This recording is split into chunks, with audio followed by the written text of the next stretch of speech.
LSU. Boom! All night long. Yes.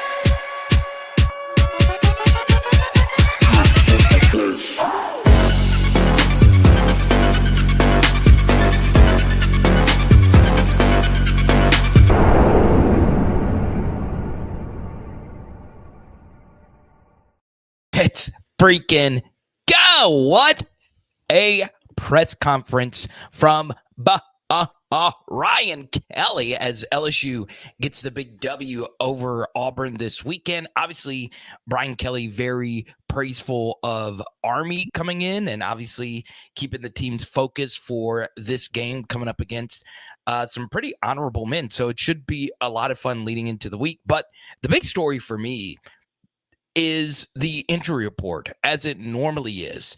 We knew Emory Jones going into this was banged up.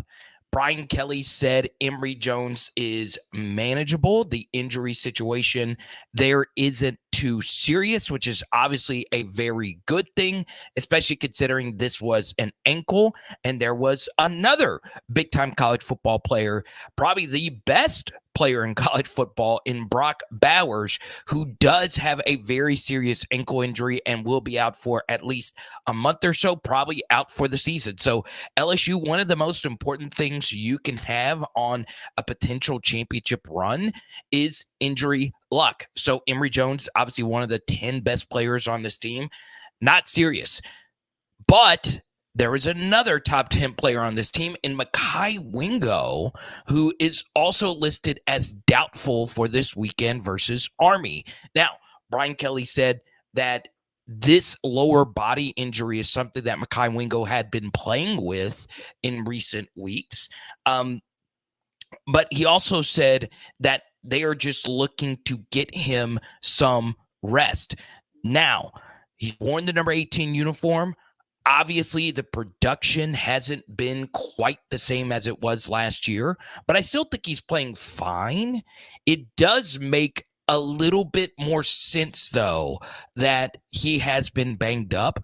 And it also, once again, stresses the importance of depth.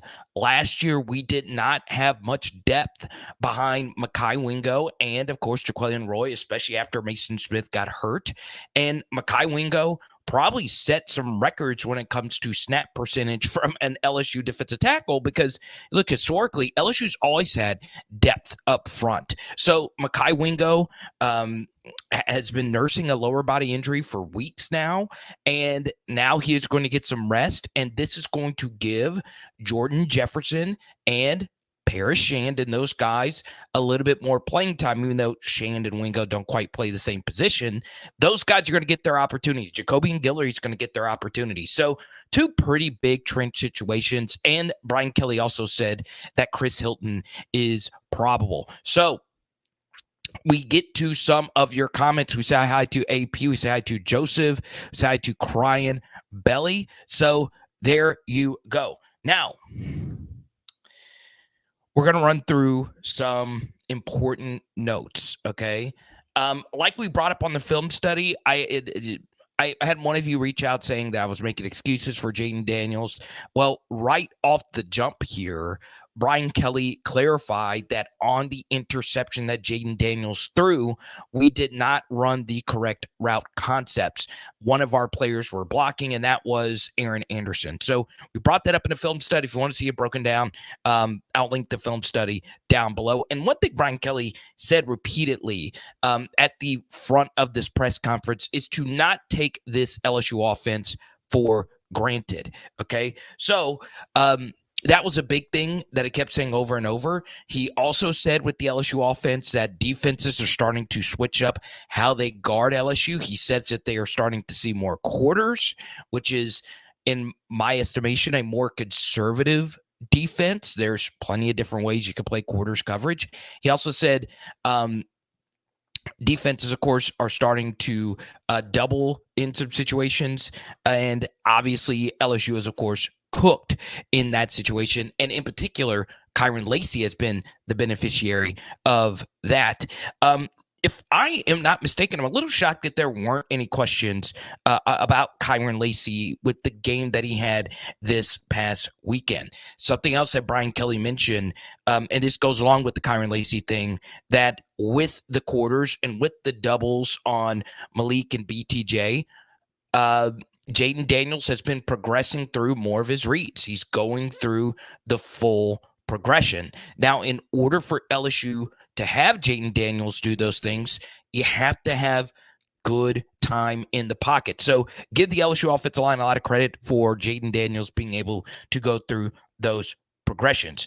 Brian Kelly also said that he is very perturbed with the disconcerting signal penalties, which is, of course, the LSU defense clapping in the secondary, which in turn draws a penalty because of the new rule that you can't clap on defense. Yes, just a simple, you can't clap because the offense could take that as you trying to manipulate the snap count. Obviously, if you're doing that in the secondary, that is not what you're trying to do. You're trying to get the attention of the other defenders.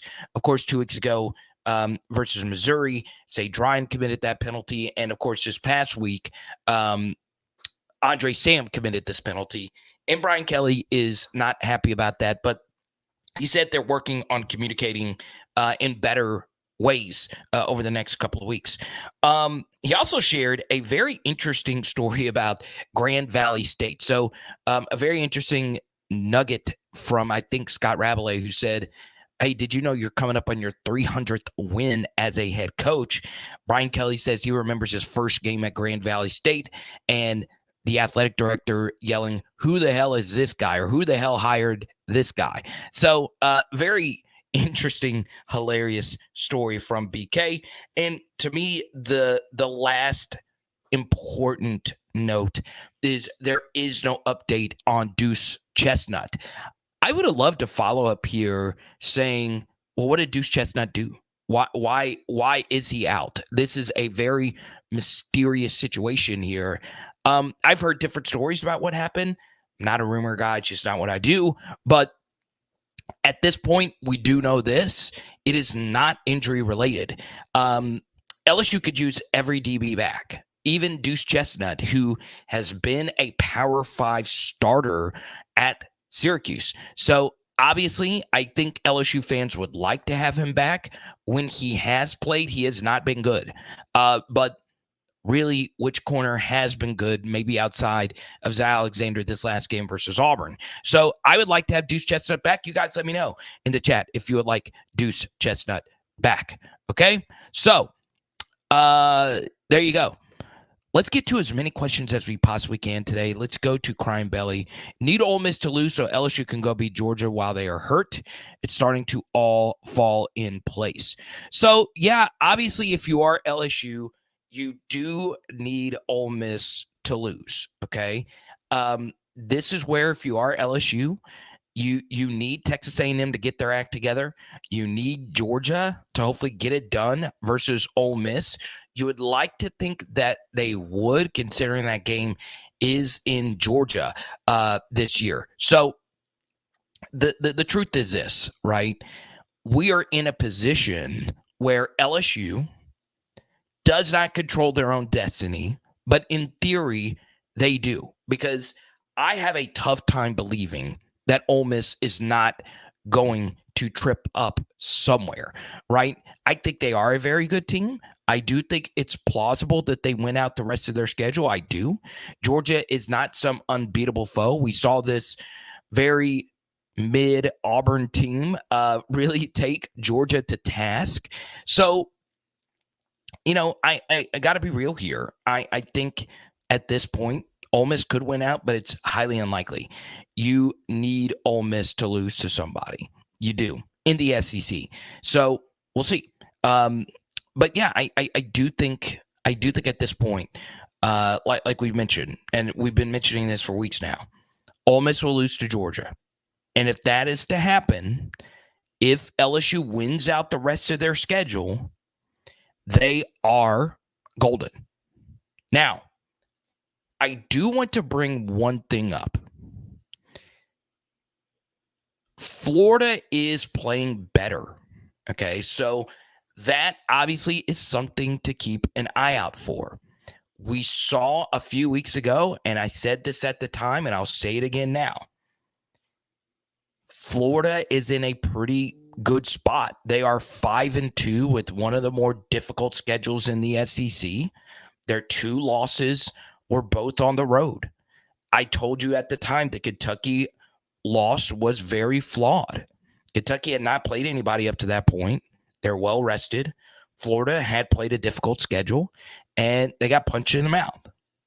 And now Florida, they get a good road win versus South Carolina. They look to be a better team.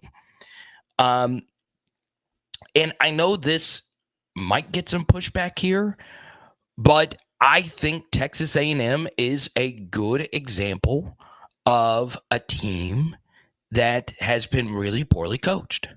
So if you are LSU at this point, Texas A&M is not a certain victory for me, even though Jimbo has been so bad on the road. They're still very talented, and they would love anything. There's nothing they would love more than spoiling our season for the second consecutive year.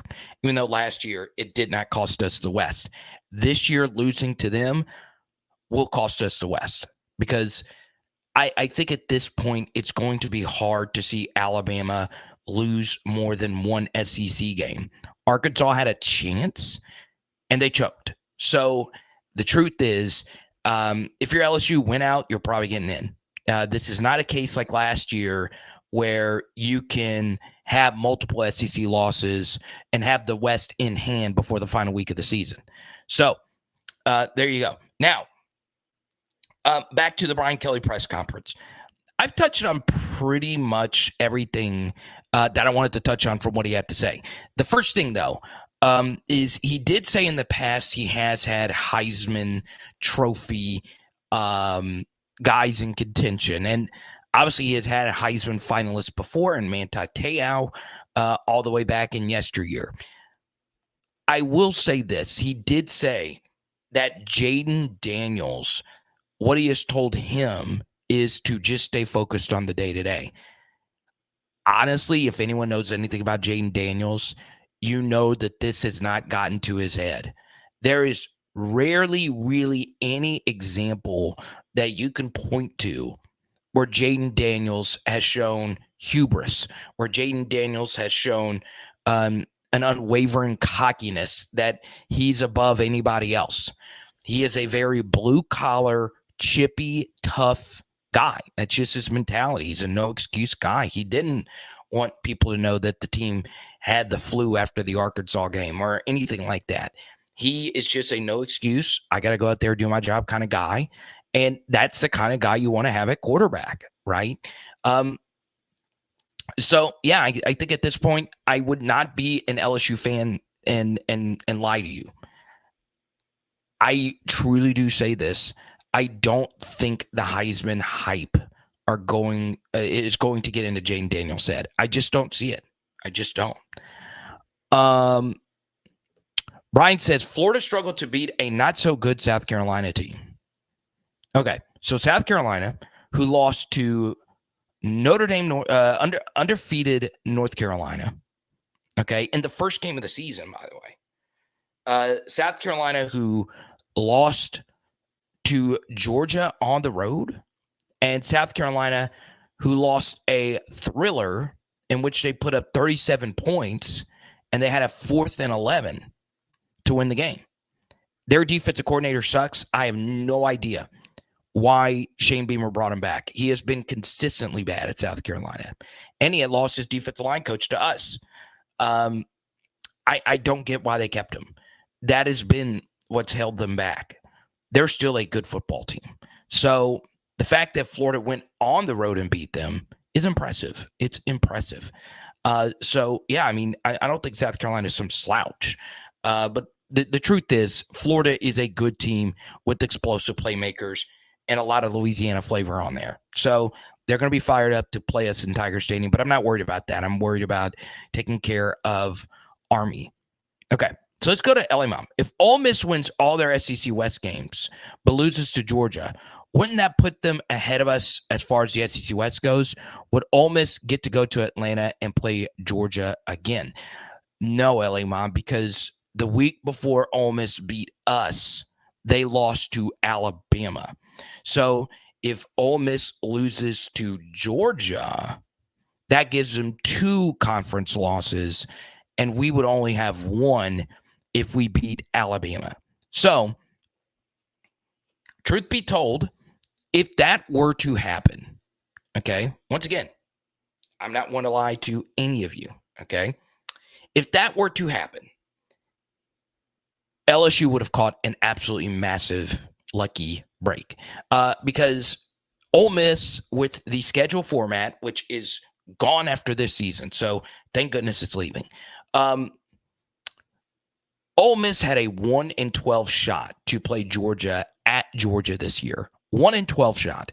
A 1 in 6 chance to play Georgia on the schedule. Now, I could explain how all of that works. I do think it's a little bit of a waste of time because the schedule is changing, but this actually goes back to the Les Miles years. One thing Les Miles pounded the table for was changing the schedule. And you can hate Les Miles as much as you want. You can hate Joe Oliva as much as you want. Those two were right about that, right? The SEC schedule being inequitable. So Ole Miss for so long had been catching a massive break with their cross-division rivals. So I don't feel much sympathy. The fact that they got to play Vanderbilt every year and only one other team in the SEC West gets to have that opportunity. It's an automatic win, right? The truth, though, is there was a 1 in 12 shot that Ole Miss gets Georgia at Samford on their schedule. And it's lucky enough this year with how things have worked itself out that is the case for us. So yeah, we're sitting pretty good right now, all things considered, with a historically bad defense that's playing better and an absolutely unreal offense. We're lucky to be in this spot, but it's better to be lucky than good. The great Alan Gray said that, soccer commentator. So there you go. Now, I get this from Michael B.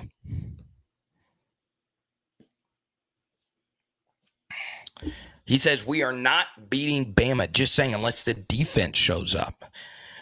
A strong disagreement here. I don't, and I'm not saying we will beat Bama, but I just don't think it has anything to do with our defense just being absolutely awful. If you watch the Alabama offense, they are very flawed. Their receiver play has gotten better, but it's still not great. I don't think that they have a Malik on their offense. Their tight end play has gotten better. 84 is a good player for them, but their offensive line is still a mess. Okay. Now, this is going to sound like sour grapes for me. It's not. It's just what happened this past weekend. Landon Jackson had the best game of any SEC defensive end up to this point in the season. He tore Alabama to pieces, tore them apart. Yeah, that same Landon Jackson that left LSU and really didn't do anything here. He tore them apart. He was that great. Now, Landon Jackson's not that good of a player. I mean, he's good. He'd play a lot for us right now, but he's not Tom Ali, and he's not Nick Bosa. And he just went off. Alabama has major pass protection issues. They have major drop issues on offense. And I just don't trust Tommy Rees in this spot. I don't. But obviously we have a lot of time before that. I think we match up well. But, I'll drop something on Patreon here, pretty soon. We do this every week on Patreon. I share some things that I would like to see changed. I do think, obviously, defensively, there's still some room for improvement. I think offensively, there's still some room for improvement. Okay? So there you go. Let's go to Titus. What's up, Titus? We will win out, and JD5 will be the Heiser Trophy winner. And Titus said, you heard it here first. So, yeah, I mean, right now, I would have Alabama favored. I would, but it's not a for certain thing, if you ask me. that they are going to beat us or vice versa. And I think there are some ways our defense there's some ways our defense can get in there and make some plays. So Dante, good to see you. Now,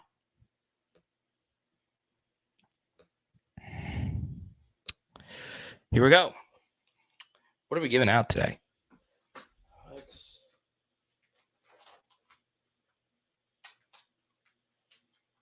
go big. Give out DJ Chark Pink Refractor. This card is beautiful. I pulled this one out. I love these. So, we'll give this out. First $20 super chat gets this from me. Okay? Now, if we get to $100, we'll give out an autograph. How about that?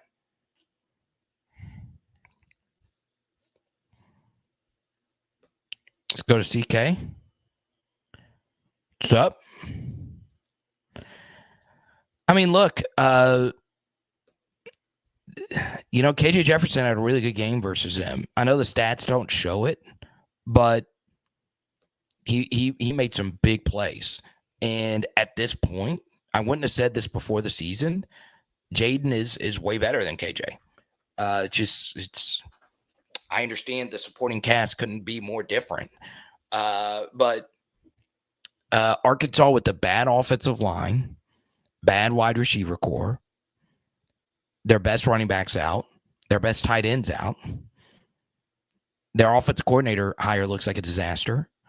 And their coach is just kind of sitting there.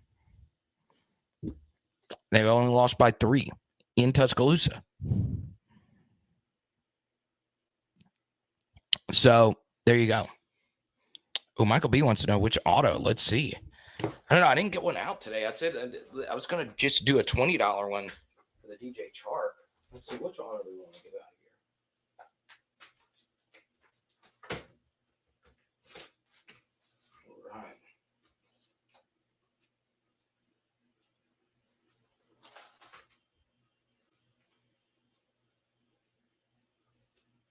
There we go. Since we're talking about Alabama so much, let's give out a Zach Mettenberger auto. Let's do that. Zach Mettenberger. Did you know he is on Alabama's coaching staff? I probably shouldn't have said that because now you're going to be like, I don't want it. There you go. Get to a hundo.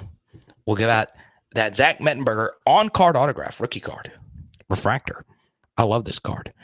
So there we go. Now, for those that are just joining us, we will run through pretty much everything you need to know from the Brian Kelly press conference. Okay. Let's see here.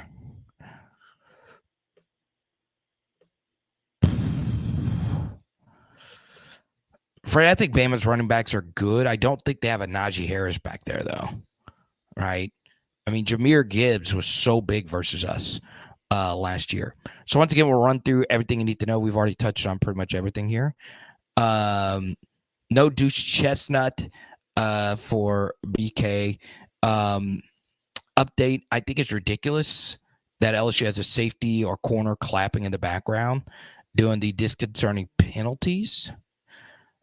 Once again, the big story is Emory Jones with the ankle sprain. He says it's manageable. So I would guess Emory Jones sits out this week and will be back for Alabama.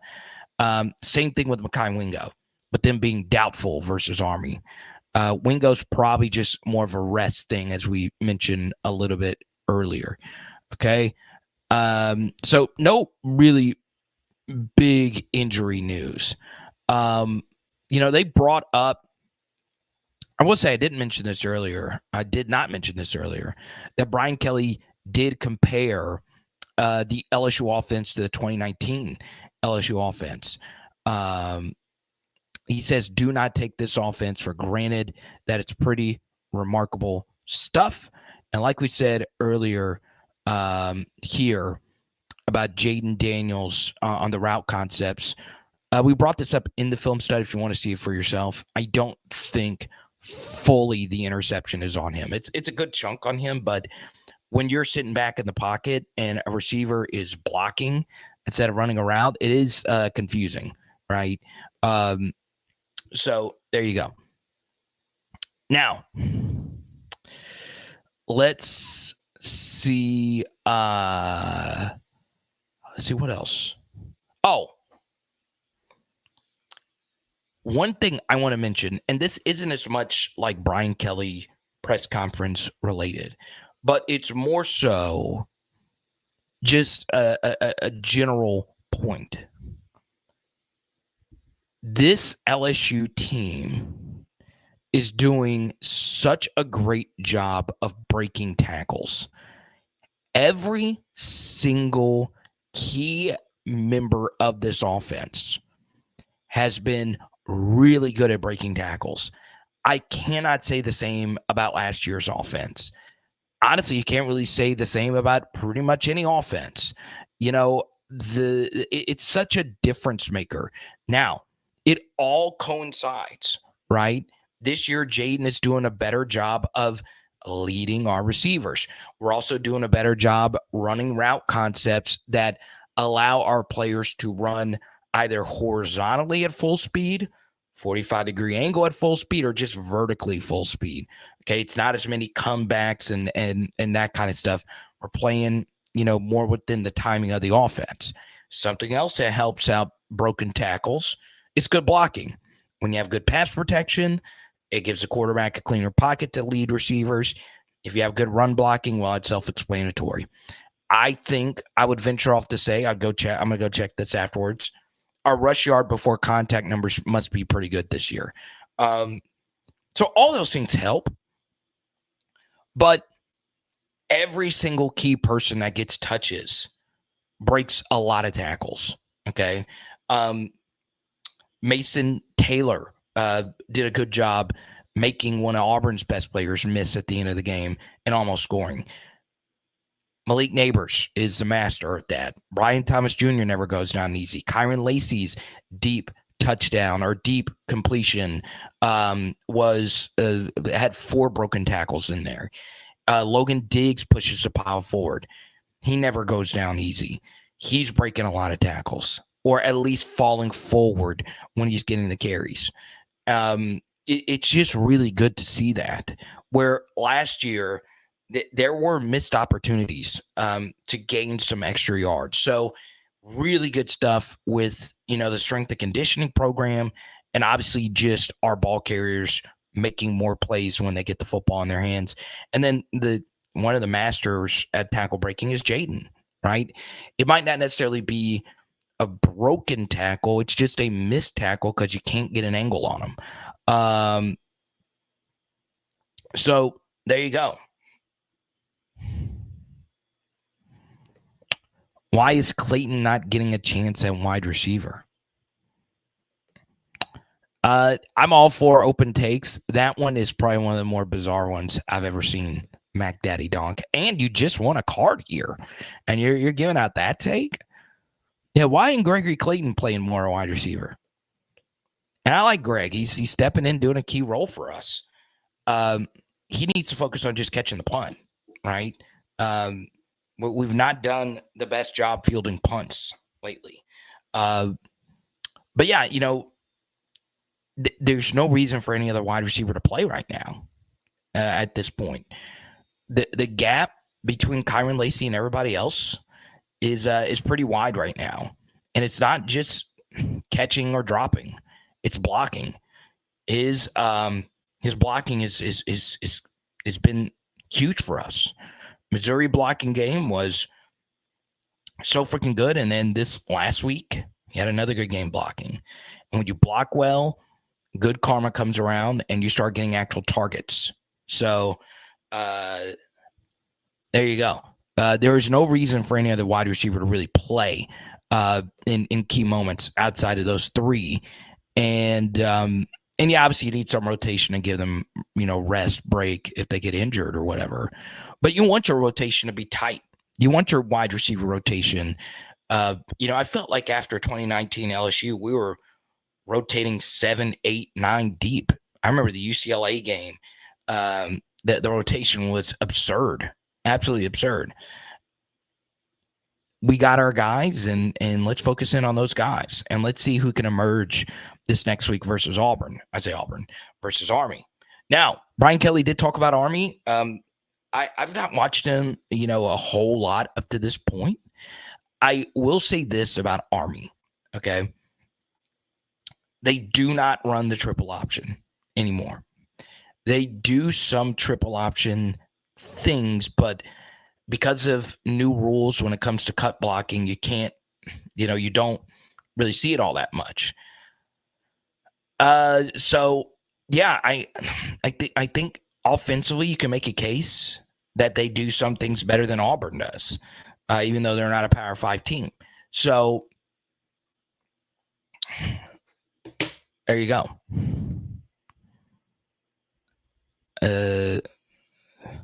I saw a bad take in here on Clyde Edwards-Helaire. I don't know. I don't know if I can let that one go, Brambo. I don't think that's a good take. I think our running backs are good, but I don't know about that take.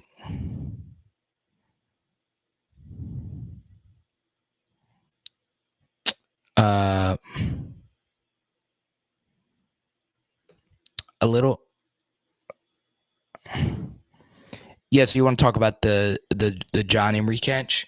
Yeah, so John, obviously, they asked about John Emery in the Brian Kelly press conference. I'm glad you brought it up. Jacques asked about it, and Brian Kelly said, look, John Emery had a good game versus Auburn last year. He provides LSU some explosiveness. I think John had a good game. I did. And he is one of our best receivers out of the backfield. But on that play, yes, that was the very first play of the game versus very first play of the season to Trey Bradford, who's not really been seen since the first game. So there you go. It is a very good play design. You're flooding the right side of the field, and then you're leaking the running back and tight end to the left. So you have two options to throw that football to the left. One of those is going to be open. You want to hit the running back there, not the tight end. So versus Florida State, both were open. Versus Arkansas, so we did a preview before the Arkansas game, and I pleaded for Mike Denbrock to run that play design versus Arkansas because their defense is a very aggressive, fly to the football defense. And they ran it versus Arkansas in the third quarter. They actually covered John Emery, but they left Mason Taylor wide open. And Jaden just missed a wide open Mason Taylor. He just short-armed it. And that could have been at least a 20-yard gain in the red zone or in the extended red zone. And then we brought it back versus Auburn. It was a 2nd and 11. And it's just a really good play design by Mike. It really is. It's not the typical kinds of things that we do. We're not really a leak kind of offense. It's more of what Lane and those guys do. But I love leak plays. I do. It's what Kansas does offensively so well. So I love it. I love seeing that kinds of things because it's an easy completion. And it's generated 3 positive plays for us up to this point. So there you go. Oh, I know you're a big Kaden Durham guy coming in from Texas. You're Dallas. I think you're in Dallas. What's up, Tyler? Good to see you. Yeah, for me, I think Kaden Durham is underrated. I do. Obviously, I like bigger running backs. It's part of the reason why, like Caleb Jackson, I was just all in. I saw the north of 21 miles per hour. I saw that he was 210. I was like, there's just no way this guy is not going to be good. And yeah, so Caleb Jackson on my ranking, I had him the number 3 player coming in. I think most recruiting services had him 7 or 8. He was so special. Just watching him in high school, his athleticism, all those things. The only big knock was he was injured his senior year of high school, but he is so good. Kaden Durham has a lot of similar qualities. He's just not as big, but I think weight can be added. Kaden Durham is probably the fastest LSU running back we've ever brought in. It's either him or Fournette. It's one of those two guys, or Caleb Jackson. But yeah, Kaden Durham is a really good football player. And it's going to be crazy considering him and DeCorian Moore are going to be teammates at LSU. So really excited about Kaden. Really, really excited. He is he's got special speed. He's got special speed. That was such a big lane for us because now that running back is locked in and we're able to focus in on the running backs for 2025 that are going to be very good. So yeah, the running back room for LSU looks really good. It's going to be the Caleb Jackson show next year. And I think Kaden Durham gets touches next year. I really do think he's good. And we'll see what Trey Holly can do. But yes, Durham, as you can see, I'm not a big recruiting guy during the season. I get really excited thinking about him. No. TLV, we go live every Monday after the Brian Kelly press conference. So there you go. So yeah, I think next year for Durham, he'll be the kickoff returner, and then we'll slowly, integrate Caleb as our RB1.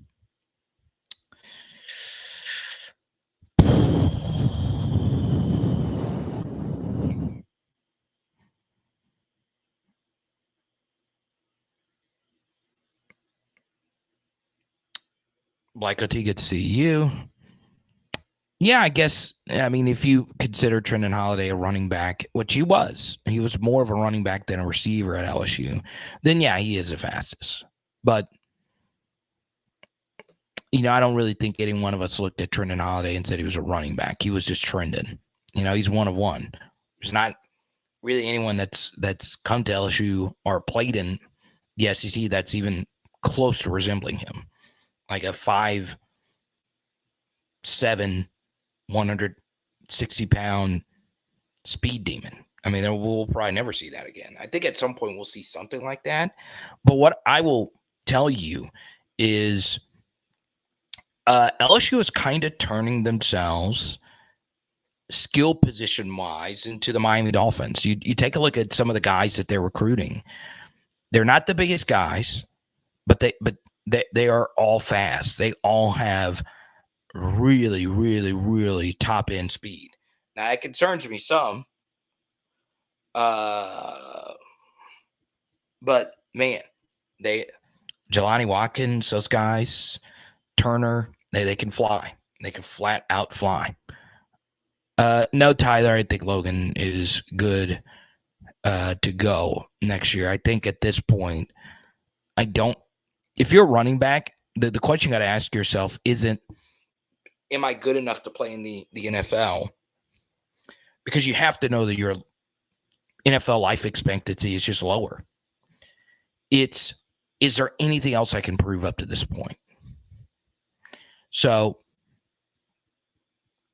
there you go. Now, I've seen a few other recruiting questions in here. CJ Jackson committing is really good for LSU to get another edge rusher in this crop, because you've seen this year we've had some issues generating pressure. Now, Swinson's had his moments. Ovi Agufu had by far his best game at LSU this weekend. We actually got very exotic with him. I like the packages where we put him straight head up over the center. He dominated there. He was big for us there. But we need pressures. We need more guys that can get off the edge and play the jack in the run game as well. Obviously, Perk is going to be Perk, but we know that that's not going to be his role. So CJ Jackson, come on down. Kalaj Cobbins, come on down. Those guys are going to get opportunities to play. Here's a good thing about rushing the passer. If you can get home, you will play right away. You will play right away if you can get home. That is probably one of the 5 most valuable skill sets you can have on a roster. Look at who gets the big paydays in the NFL. The quarterbacks and the edge guys, and the guys who protect the edge guys. So, yeah, really good day getting C.J. Jackson committed. And then, of course, it was a big recruiting weekend for the 2025s as well. Bryce Underwood on campus, Harlem Berry on campus, getting the commitment out of the 2025 wide receiver. Truth be told, I know he went out of Edna Carr. I've not watched him at all, so I don't really want to comment either or. But obviously, that was pretty good. 2025 class is looking pretty good for LSU. I think it's a top 5 class up to this point. Still very early. But if for some reason you can land Underwood, you have the chance to have the number 1 recruiting class for 2025. It's going to be hard to beat Georgia. They've got a ton of 5 stars already committed for 2025. But the LSU is in the right direction. They really are.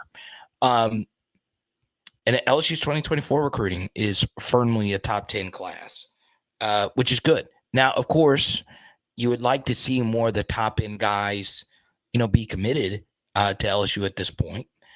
But you feel pretty good about where you are, all things considered. You feel pretty good about where you are.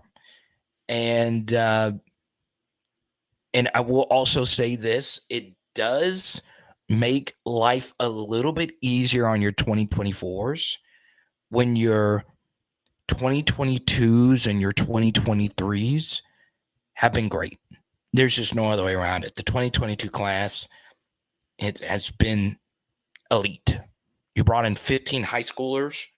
4 of them are already big-time LSU football players. 4. And that was before the season even began. On average, and think about this with high school recruiting classes. On average, there are roughly 3 superstars in every LSU recruiting class coming out of high school, not including transfers. So I'm not including Jaden in that, truth be told. The fact that you got 4 and you only had 15 is ridiculous. Okay, so take a look at this next crop. We've already seen with Weeks, looks to be pretty good. Caleb Jackson looks to be pretty good. Lance Hurt looks to be pretty good. So you got 3 right there. Now, who else is going to come to the fray? Now, if we want to get really philosophical about recruiting, I know what a lot of you are going to say. Oh, Carter, that's great. But where are the mother effing DBs? Good question. Hopefully some of these high school DBs, Stamps has been banged up. Hopefully you can get to that level. Jeremiah Hughes, maybe that's something down the road. A little too early to say anything about the DBs in this latest crop. But yeah, high school recruiting has been for the most part good. We just need to hit more and obviously get more top 125 guys. So there you go.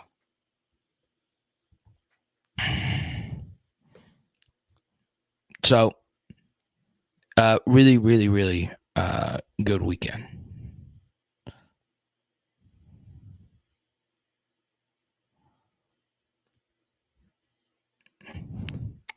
Yeah, Emory Jones not too serious. I expect him to be back, and I doubt he plays versus Army. So I do think he'll be back for Alabama. I do. Okay. Now, here's a good question from LD88. How long does LSU leave their starters in versus Army? Very good question. I obviously, if it's a competitive game, you got to play him the whole way. What do we know about Brian Kelly, though? Up to this point, we have not had a competitive game versus a non-Power 5 school. And that, I honestly throw Purdue in there because that was not a Power 5 team. We've just not had a competitive game yet. It was known by the end of the first quarter, the game was not going to be competitive. Okay. Now, obviously, Grambling, made that interesting early, but it was clear LSU's offense wasn't going to be stopped. So, once again, you can't go into this game thinking that that's going to be the case, right? Monken's a good coach at Army. It's not out of the realm of possibility that they make this competitive. Army's played in some interesting games this season. I would like to see Garrett Nussmeier a little bit earlier. I do think in the Auburn game, we could have given Jaden a curtain call, if you will, and then get Nuss in there. I brought that up in the film today. I didn't think running the split zone to the left and Jaden getting a shot on his knee with 4 minutes left in a 41-18 game was the best. But I think at this point, we all want to see Garrett Nussmeier so we can make sure we keep Jaden healthy moving forward. I truly do believe this, though. One thing that has been brought up in the Discord in particular, but just in general about Garrett Nussmeier, is you're worried about the LSU offense next year with not having Jaden's running ability. The truth is simple here. The first thing is there's just not many Jaden Daniels walking around out there that have his level of running. I would say there's two other SEC quarterbacks. One we played this past weekend in Ashford that has Jaden speed, and Jalen Milroe of Alabama. That's it. Now, there are other quarterbacks in the SEC who can run. Brady Cook can run. KJ Jefferson is a really good runner, but no one has Jaden speed. So we're losing that regardless. But LSU's offensive line has been elite this year. It has been elite. They are right now probably the best SEC offensive line. It's either between them and Georgia at this point. So yeah, I'm very excited about the future of Garrett Nussmeier, and hopefully get to see him by the third quarter versus Army. We'll see. We'll see.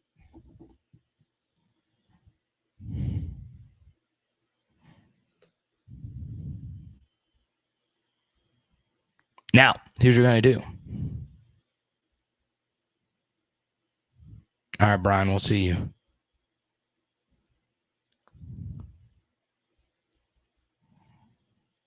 Billy, good to see you. Now, here's what you're going to do. In the next 5 to 10 minutes, I'm going to answer as many questions as we possibly can. But if you do super chat, we'll keep this party moving.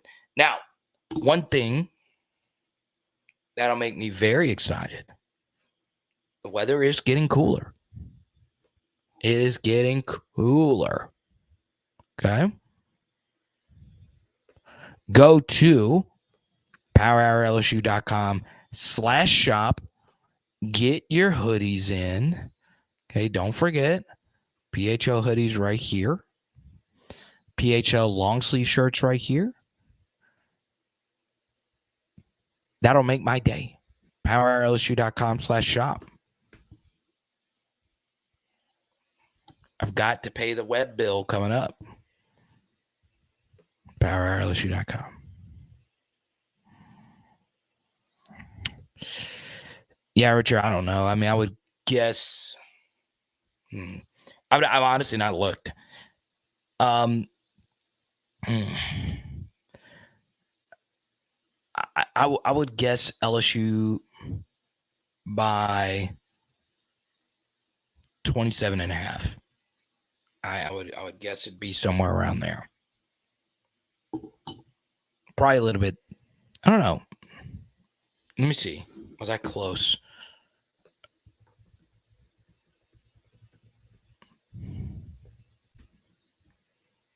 Oh, look at that. I was kind of close. 30.5. It opened at 28.5. Look at that. That's pretty good. It opened at 28.5.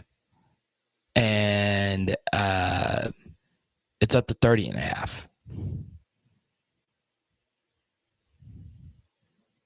Richard, how you knew the answer, but you asked me? Huh? So I was almost there. I will say, I have gotten cold. I was hot, but then I got cold. Oh, oh, oh, chilly. It is amazing how you think. It's amazing how you think you got something, but you don't. Right when and man, I was scorching to start this season, but not now.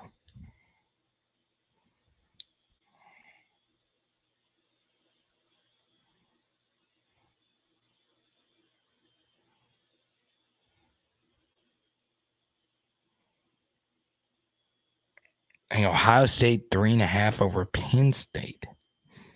Alabama 8.5 over Tennessee. This is honestly the first time I've looked at these.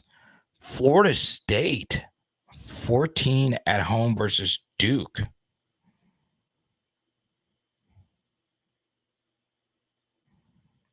Interesting.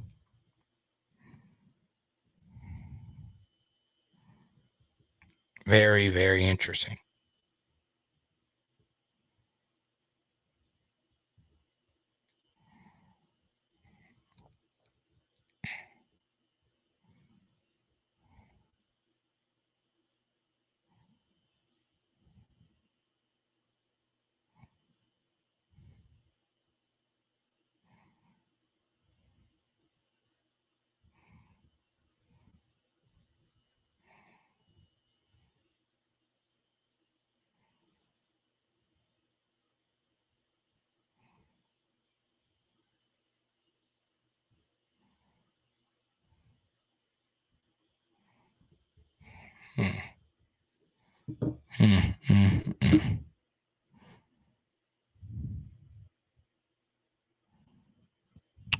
There you go.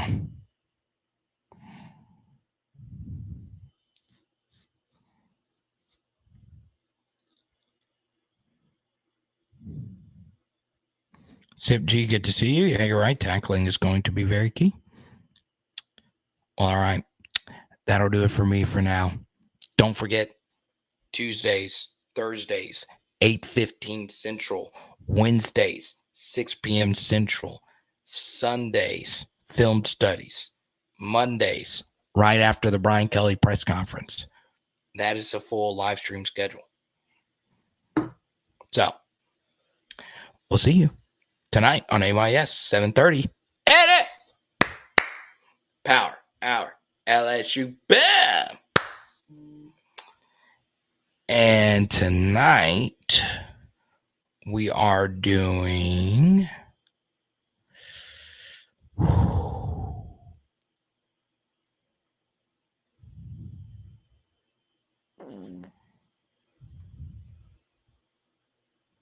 What are we doing tonight? I honestly don't know. But let's go.